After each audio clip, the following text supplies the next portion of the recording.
Mohon maaf, Yang Mulia.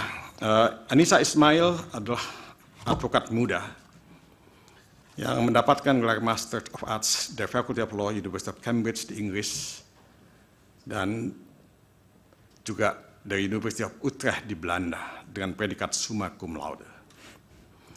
Kami sengaja menampilkan anak muda karena anak muda adalah masa depan bangsa ini. Kemudian juga seharusnya ada advokat Damian Agatha Jurens, seorang mahasiswa terbaik dari Fakultas Hukum Universitas Indonesia dan mendapatkan Master of Law dari Melbourne University. Dan kemudian juga Ragado Yosudiningrat, ya, yang mendapatkan gelar doktoral di Universitas Trisakti dan juga sekolah di Erasmus, ya, di negeri Belanda. Ya.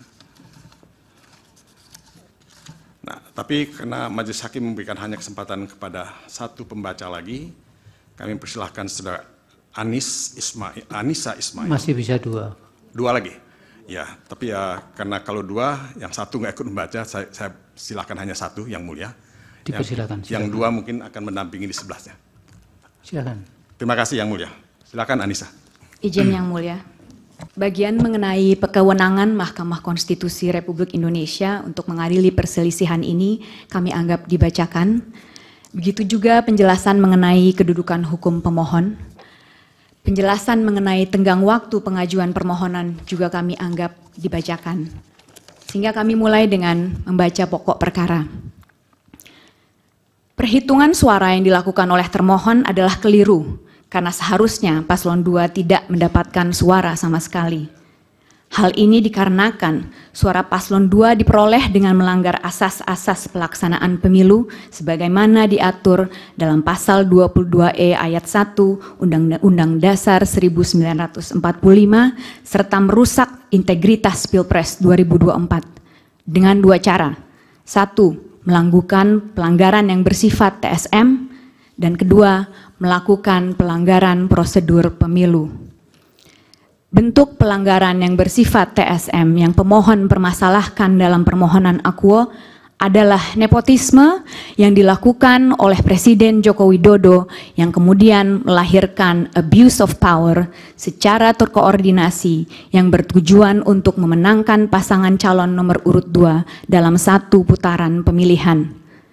Sedangkan pelanggaran prosedur pemilu yang dipersoalkan dalam permohonan ini adalah pelanggaran yang terjadi sebelum, pada saat, dan setelah penyelenggaraan Pilpres 2024. Sehubungan dengan pelanggaran TSM yang terjadi dalam Pilpres 2024, pemohon membaginya menjadi 5 bagian. Pertama, apakah Mahkamah Konstitusi berwenang untuk memeriksa pelanggaran TSM yang terjadi? Kedua, apa bentuk pelanggaran PSM yang terjadi dalam Pilpres 2024? Ketiga, bagaimana cara menyikapi pelanggaran TSM yang terjadi dalam Pilpres 2024? Empat, apa dampak dari pelanggaran TSM yang terjadi dalam Pilpres 2024 bagi perolehan suara paslon nomor 2? Yang kelima, apa dampak dari pelanggaran TSM berupa nepotisme yang dilakukan oleh Presiden Joko Widodo selama Pilpres 2024 bagi bangsa Indonesia? Pertanyaan pertama yang akan pemohon jawab sehubungan dengan pelanggaran TSM yang terjadi dalam Pilpres 2024 adalah, apakah Mahkamah Konstitusi berwenang untuk memeriksa pelanggaran TSM yang terjadi? Menurut hemat pemohon, Mahkamah Konstitusi seyogianya memeriksa permohonan akuo yang mempermasalahkan pelanggaran TSM berupa nepotisme yang kemudian melahirkan abuse of power yang terkoordinasi karena dua fakta hukum berikut. Pertama, adanya kekosongan hukum dalam undang-undang pemilu kita.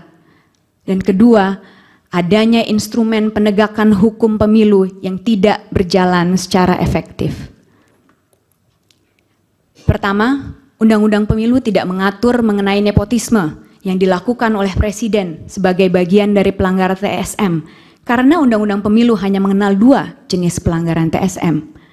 Pertama, perbuatan atau tindakan yang melanggar tata cara, prosedur, atau mekanisme yang berkaitan dengan administrasi, pelaksanaan pemilu dalam setiap tahapan penyelenggaraan pemilu sebagaimana diatur dalam pasal 463 ayat 1 Jungto pasal 460 ayat 1 Undang-Undang Pemilu. Dan kedua, pelanggaran jenis TSM dalam bentuk money politics sebagaimana dimaksud dalam pasal 286 Undang-Undang Pemilu. Kedua, penyelenggara pemilu yang ada tidak efektif dalam menjalankan tugasnya sehingga membuat Pilpres 2024 menjadi pemilu yang syarat dengan nepotisme dan pelanggaran. Ketidakefektifan penyelenggara pemilu bisa terlihat dari beberapa hal. Pertama, tidak independennya termohon, sebagaimana terbukti dari upaya termohon untuk memastikan diterimanya Gibran Rakabuming Raka sebagai kontestan dalam Pilpres 2024, mulai dari langsung menerapkan putusan Mahkamah Konstitusi nomor 90 tahun 2023 yang merupakan plurality decision, dan karenanya seyogianya dibaca menggunakan Marx Rule yang kali pertama dipertimbangkan dalam kasus Marx versus United States. Saya izin mengutip sedikit, Yang Mulia. When a fragmented court decides a case and no single rationale explaining the result enjoys the assent of 5 justices, the holding of the court may be viewed as that position taken by those members who concurred in the judgments on the narrowest grounds. Sedikit terjemahannya sebagai berikut. Manakala pengadilan yang terbelah memutuskan perkara dan tidak ada rasio tunggal yang menerangkan hasil dan mendapatkan persetujuan dari Hakim Agung, pendirian pengadilan dapat dilihat sebagai posisi yang diambil oleh anggota yang setuju terhadap keputusan atas dasar yang paling sempit. Kemudian dalam menerima pendaftaran Gibran Rakabuming Raka, termohon pun jelas melanggar peraturan KPU nomor 19 tahun 2023 yang kemudian belakangan terbukti sebagai bentuk pelanggaran etika. Ketidakefektifan penyelenggara pemilu yang kedua adalah DKPP yang melindungi termohon yang dipimpin oleh Hashim Asyari yang terbukti dari tidak pernah diberhentikannya Hashim Asyari dari jabatannya meski sudah 4 kali diputus melakukan pelanggaran etika, yaitu melalui putusan nomor 14 PKE DKPP tahun 2023 tertanggal 30 Maret 2023, putusan nomor 35 dan 39 PKE 2023 tertanggal 3 April 2023, putusan nomor 110 PKE DKPP tertanggal 9 Oktober 2023, dan terakhir di putusan 135, 136, 137 dan 141 PKE tertanggal 5 Februari 2024. Ketidakefektifan ketiga adalah Bawaslu yang tidak efektif dalam menyelesaikan laporan yang disampaikan kepadanya sebagaimana terbukti dari terlalu formalistiknya Bawaslu dalam menanggapi berbagai pelanggaran yang terjadi di lapangan. Secara teoretis, kewenangan Mahkamah Konstitusi untuk memeriksa pelanggaran TSM yang terjadi dalam Pilpres 2024 lahir dari beberapa argumentasi berikut. Pertama, Mahkamah Konstitusi sebagai bagian dari kekuasaan kehakiman tidak seyogianya menolak perkara dengan alasan adanya kekosongan hukum, sebagaimana digariskan dalam pasal 10 ayat 1 Undang-Undang Kekuasaan Kehakiman. Justru Mahkamah Konstitusi seyogianya melakukan penemuan hukum guna dapat memeriksa permohonan akuo. Kedua, Mahkamah Konstitusi adalah lembaga yang didesain untuk menjaga dan melindungi konstitusi dan karenanya harus patuh pada desain konstitusionalnya sebagaimana diatur dalam pasal 24C ayat 1 Undang-Undang Dasar 1945, yaitu untuk memutus perselisihan tentang hasil pemilu dan tidak terjebak pada batasan yang dibuat dalam pasal 475 ayat 1 Undang-Undang Pemilu yang menjadikan Mahkamah Konstitusi sebagai mahkamah kalkulator. Jika Mahkamah Konstitusi hanya sekedar bertindak sebagai mahkamah kalkulator, tidaklah perlu negarawan yang sekaligus begawan hukum yang melakukannya. Cukup kita berikan kesalahan perhitungan kepada auditor. Dasar ketiga adalah Mahkamah Konstitusi sebagai cabang dari kekuasaan yudikatif secara institusional berwenang untuk mengawasi jalannya pelaksanaan kewenangan cabang kekuasaan eksekutif, termasuk termohon yang baru bisa terjadi jika Mahkamah Konstitusi kembali kepada marwahnya sebagaimana ditentukan dalam pasal 24C ayat 1 Undang-Undang Dasar 1945. Keempat, Mahkamah Konstitusi melalui putusan nomor 22 PHPUD tahun 2010 telah mengantisipasi terjadinya penggunaan kekuasaan sebagai jalan untuk memenangkan pemilu dengan menyatakan bahwa hegemoni kekuasaan yang tidak terawasi dalam proses pemilu dapat menghasilkan pemilu yang penuh kecurangan dan karenanya perlu untuk diulang, hal mana merupakan refleksi sempurna dari Pilpres 2024.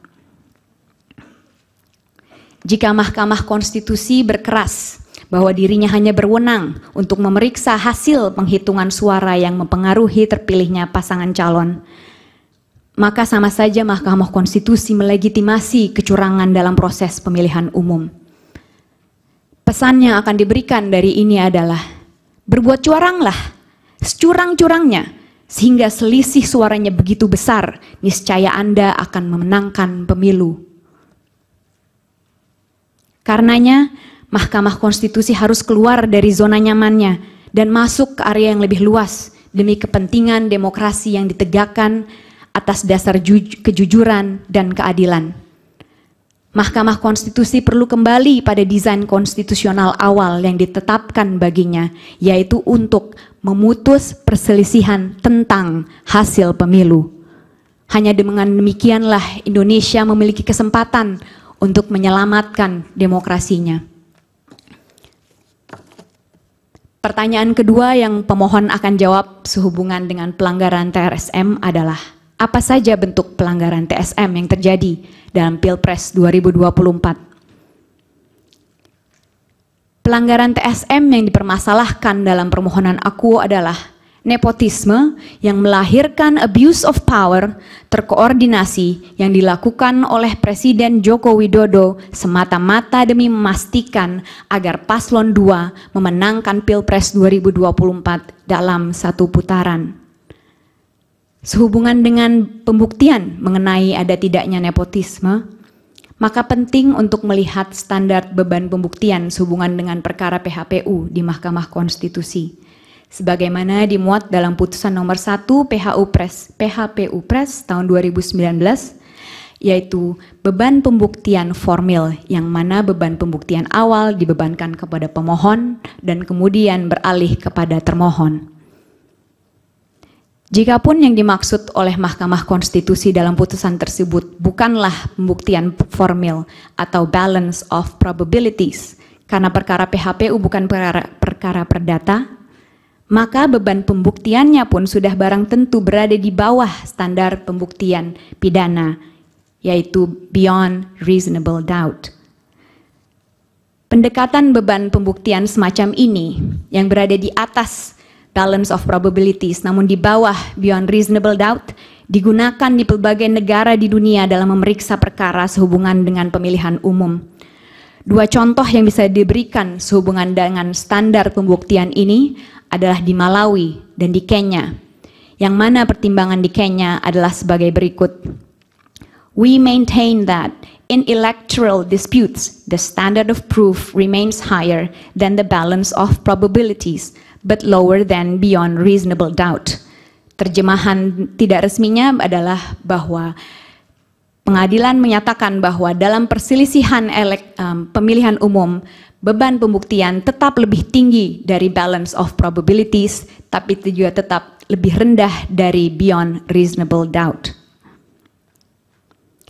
Peralihan beban pembuktian dari pemohon kepada termohon pun merupakan hal yang lumrah terjadi secara internasional. Hal ini dapat dilihat misalnya dari pertimbangan hakim di Malawi yang menyatakan sebagai berikut. It confirmed the position that the petitioner bears the initial burden of proof. It then made it very clear that the moment the petitioner gives ample evidence in support of his grievance, the burden of proof definitely shifts to the respondent to give an explanation in answer. Terjemahan tidak resminya adalah bahwa memang pemohon memiliki beban pembuktian awal, tapi kemudian jelas setelah pemohon memberikan bukti yang cukup untuk menunjukkan permasalahan yang mereka pohonkan, maka beban pembuktian kemudian bergeser kepada termohon untuk memberikan penjelasan yang memuaskan.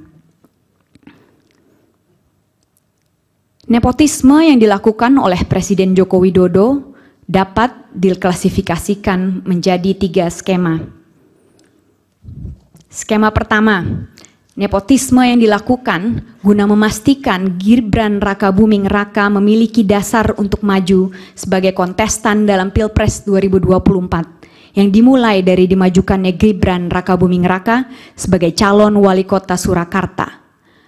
Lalu keikutsertaan Anwar Usman dalam perkara nomor 90 tahun 2023 sampai dengan digunakannya termohon untuk menerima pendaftaran Gibran Rakabuming Raka yang mana keduanya akhirnya dinyatakan melanggar etika. Nepotisme kedua adalah nepotisme yang dilakukan guna menyiapkan jaringan yang diperlukan untuk mengatur jalannya Pilpres 2024 yang dimulai dengan dimajukannya orang-orang dekat Presiden Joko Widodo untuk memegang jabatan penting sehubungan dengan pelaksanaan Pilpres 2024, khususnya ratusan pejabat kepala daerah. Bentuk nepotisme yang ketiga adalah nepotisme yang dilakukan untuk memastikan agar paslon 2 memenangkan Pilpres 2024 dalam satu putaran yang dilakukan dengan berbagai cara, mengadakan pertemuan-pertemuan dengan berbagai pejabat di berbagai lini, mulai dari pemerintah pusat hingga pemerintah desa, yang kemudian dikombinasikan dengan politisasi bantuan sosial, sebagaimana terlihat dari aspek waktu pembagian, aspek jumlah yang dibagikan, aspek pembagi bantuan sosial, dan tentunya aspek penerima bantuan sosial. Pertanyaan ketiga yang akan pemohon jawab sehubungan dengan pelanggaran TSM adalah bagaimana cara menyikapi pelanggaran TSM yang terjadi dalam Pilpres 2024. Menurut hemat pemohon, nepotisme sebagai bentuk pelanggaran TSM tidaklah boleh ditoleransi sama sekali keberadaannya. Karena beberapa hal. Pertama, nepotisme melanggar asas pelaksanaan pemilu, khususnya asas bebas, jujur, dan adil, dan karenanya menghasilkan pemilu yang tidak berpegang pada nilai konstitusi. Padahal pemilu seyogianya berpegang pada nilai konstitusi agar dapat mencerminkan kehendak rakyat sebagaimana dipertimbangkan di berbagai negara. Di Malawi, dalam perkara Arthur Peter Mutharika and the Electoral Commission versus Saulos Klaus Chilima and Lazarus McCarthy Chakwera pada tahun 2020, terjadi juga di Zimbabwe dalam perkara Morgan Tsvangirai versus Robert Gabriel Mugabe and 3 others pada tahun 2013, dan juga terjadi di Austria dalam perkara di Mahkamah Konstitusi nomor WI 6 yang dilakukan pada tahun 2016. Penyebab kedua adalah Undang-Undang Pemilu mendesain 2 jenis pelanggaran TSM, yaitu pelanggaran berdasarkan skala untuk pelanggaran administrasi pemilu dan pelanggaran berdasarkan jenis untuk money politics. Nepotisme seyogianya digolongkan sebagai bentuk pelanggaran terstruktur, sistematis, dan masif berdasarkan jenis, yang artinya keberadaannya sekecil apapun harus dilihat sebagai pelanggaran berjenis TSM karena akibat dan pelakunya yang menyerupai money politics. Ketiga, nepotisme yang dilakukan oleh Presiden Joko Widodo untuk memenangkan paslon 2 dalam satu putaran memiliki dampak yang sangat luas karena menimbulkan abuse of power yang terkoordinasi yang dilakukan oleh seluruh instrumen kekuasaan. Aparat penegak hukum dijadikan alat kampanye dan pengontrol massa. Kementerian dijadikan pembantu presiden untuk urusan pemenangan dengan diberikan target suara. Kepala daerah dijadikan tim pemenangan lokal yang mana penolakan akan berujung pada pencopotan atau penyidikan. Dan kepala desa pun dijadikan ujung tombak pengumpul suara, di mana masing-masing diberikan target bahwa paslon 2 harus mendapatkan lebih dari 50% suara. Jika tidak, maka bantuan sosial tidak disalurkan dan aparat akan memproses mereka secara hukum. Pertanyaan keempat yang akan pemohon jawab adalah, apa dampak dari pelanggaran TSM yang terjadi pada Pilpres 2024 bagi perolehan suara paslon nomor 2? Dampak utama dari dilakukannya nepotisme yang kemudian melahirkan abuse of power terkoordinasi adalah melesatnya perolehan suara paslon 2 sehingga dapat memenangkan Pilpres 2024 dalam satu putaran. Model penggunaan kekuasaan yang paling nyata adalah pembagian bantuan sosial oleh pemerintah yang menyasar masyarakat desa yang kemudian diatribusikan pada sosok pribadi Presiden Joko Widodo. Ada 3 hal mengenai ini yang ingin kami bahas lebih lanjut.